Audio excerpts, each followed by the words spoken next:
ప్రభు అన్నాడు, అడుగుడి మీకు ఇయ్యబడును. If you ask you will receive. తట్టుడి మీకు తీయబడును. నువ్వు తట్టితే దేవుడు తీస్తాడు. వెతుకుడి మీకు దొరుకును.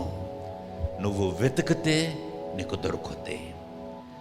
దొరకాలంటే, తీయబడాలి అనంటే కదా, దేవుడు మాట్లాడాలి అనంటే మొదట నువ్వేం చేయాలి? తట్టాలి. తట్టే పని ఎవరిది?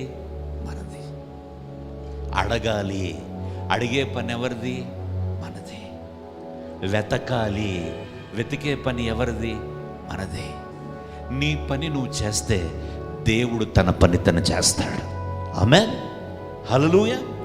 నీ వైపు నుంచి నీవు శక్తి వంచన లేకుండా, నీ ప్రార్థనలో తీవ్రతలో ఏమాత్రము తక్కువ లేకుండా, ఆ ప్రార్థనలో ఆసక్తి ఏమాత్రము తగ్గకుండా, నీ ప్రార్థన నిర్వీర్యమైపోకుండా, నీ ప్రార్థన చప్పగా మారిపోకుండా, నీ ప్రార్థన ఇదిగో కొన్ని సంవత్సరాల క్రితం నువ్వు ఎలాగో మండావో ఈ రోజు కూడా అలాగే మండుతూ, అదే ఆత్మ తీవ్రత కలిగి, అదే అంశము కొరకు అది నెలలైపోయి ఉండొచ్చు, సంవత్సరాలు అయిపోయి ఉండొచ్చు, ఇంకా ఆ ప్రార్థనకు జవాబు వచ్చి ఉండకపోవచ్చు.